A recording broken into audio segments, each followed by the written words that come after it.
What is going on, guys? Mirko from WordTech here, and today what I'm going to be bringing you guys is another C++ tutorial. So if you remember in the last tutorial we talked about ints, floats, and doubles, which is a data type. Well, now we're going to talk about something called character arrays. So to declare a character array, let's start off with that. What you do is you do char, which is the data type. Let's say you want to put my name, and let's size this guy to 6. Now, you guys are probably confused about what this guy is here, so I'm going to talk about that sort of in a diagram. So, I said the name is going to be 6. So, we have 6 spots in memory for this guy. So, 1, 2, 3, 4, 5, 6. Okay, so what basically this is saying is that we're going to put 6 bytes in memory. This is called the Subscript Operator, which is going to tell us what's the size that we're going to be sizing in the memory. So if we put my name M-I-R-K-O. Now you guys are probably thinking, well, what's at the end here? Why is this blank? We have to remember that we need to do, so whoever made C++, whoever made the compiler, it basically said you have to have a special character at the end, and what this special character at the end is the \0 or the null terminating character. Now this is basically our stop sign for our compiler. This is telling us, hey compiler, stop right here so we don't go into any kind of random access memory.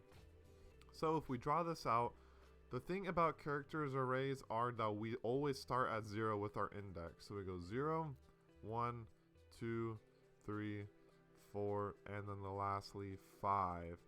Now you guys are probably thinking, now 0, 1, 2, 3, 4, 5, that sounds about good, but why do we have to put 6 up here? Well, remember, we don't go 1, 2, 3, 4, 5, 6. We always start at 0.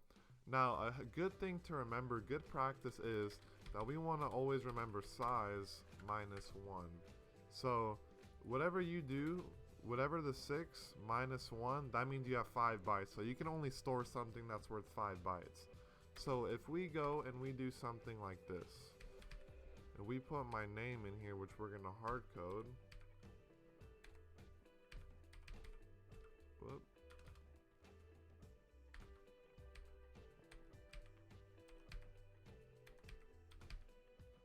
And then lastly, and think, boom. Okay. So now what we have over here is we have my name put into this array. Now, if we do cout name, I'll do cout a new line to make it a little bit neat. Oh, I need to do system pause. System pause. I need to make this lowercase. Boom, we'll have my name written out there that we hard coded. Now you're probably wondering, well, what happens if we don't include this? What's gonna happen? It does the same exact thing. So the trick about this is you size your array right, but if we put it back down to 5, you're gonna see right here that we are getting into this random access memory. Now you guys are probably thinking, well, what's all this stuff over here? We still have the name, but why is this here? What's this doing? Well, that's simply because you didn't size your array right. You're going out of bounds and you're almost causing a segmentation fault. What a segmentation fault is, you're getting in the memory that you're not allowed to, except here the memory is going into the buffer. So all of this here after the name is just memory. So good practice is that you always want to size your array up +1, and then after that what you want to do is you need to have that null terminating character, to explain the compiler when we are done. Okay, so now there's another way you can do this. You can do this with pointers, but we're not going to actually do this with pointers because that's a little bit more long down the roads. So what if we don't put anything in our brackets? Well, that just simply means that we can put anything we want inside of our array because we don't set it to a specific size. That'll be set to our size whenever we allocate it at runtime. And if we do this, well, look, guess what? All of the stuff that we just typed, it's still there. if I add in that new line,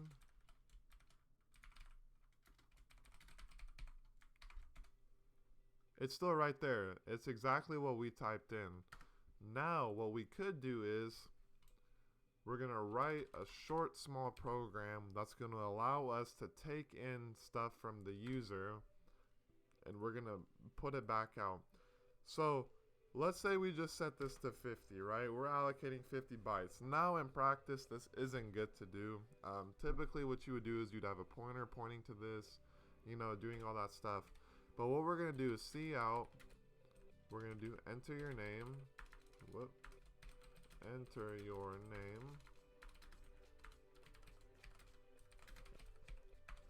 Now what we need to do here is we need to do a function called cin.get. So what cin.get is, there's 3 parameters for it. The first parameter is the argument you want to be taking in. Now we want to be taking in name because name is our character array. So we want the first argument is going to be name. Now the next one is how many characters, after a certain amount of characters, how many do we want to ignore? So let's usually put 100. So if the user enters in 100 characters or more, we're going to ignore everything after 100 characters. And then the last one is our delimiter. Now what the delimiter does is it's going to say we're going to stop taking an input after 100 bytes has been entered or 100 characters, or when the user enters in a new line. So basically that's what cin.get does. It's basically another version of cin, except if you did cin name, you wouldn't be able to do that because cin name is going to be larger than 1 character and cin is only for single extraction or insertion, sorry. So with cin.get we can take up to multiple characters. Now what we want to do is after that we want to do another cin.call, and that's going to be cin.ignore. And what cin.ignore is, it's basically going to be clearing the buffer for us. Once we do everything, we're clearing delimiters, we're clearing buffers. So whenever we go to inputting again, this here isn't going to be on our buffer anymore. We're going to ignore after all of this and we're going to clear out our buffer. After that, what we can do is we can do cout name, and then after that we'll have our name after whatever the user enters in. So I'm going to get an error if I do that. And then system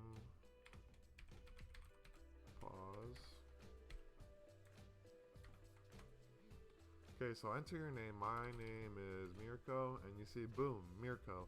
So essentially what we did here is we allocated 50 bytes. Now like I said before, that's not good practice. Typically you'd have char star name, and then you would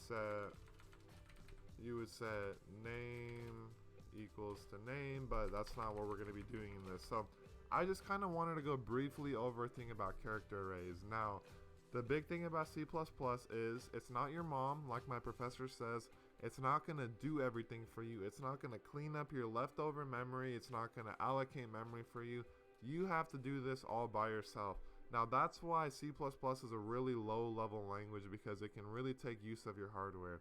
So say this, if I only put 5 bytes and I ran this program and I entered in this many, you're going to see here, you're going to get, debug error, runtime library, abort, core dump, segmentation fault, and that's it. And you see, look at tutorial.ext has stopped working. Well, that's because, my friend, you got a segmentation fault, which means that you are going out of bounds. You are reaching memory that you're not allowed to reach through in your RAM. So, like I said before, if we did 5 and you enter in more than 5, let's enter in, what is that, 7, 8 characters, bam, continue. Oh, well, shows out in our buffer, but whenever we try to close the program, we're still accessing memory we're not allowed to. So if you do that, every time you're gonna get a segmentation fault. So that's why it's always important to remember size -1.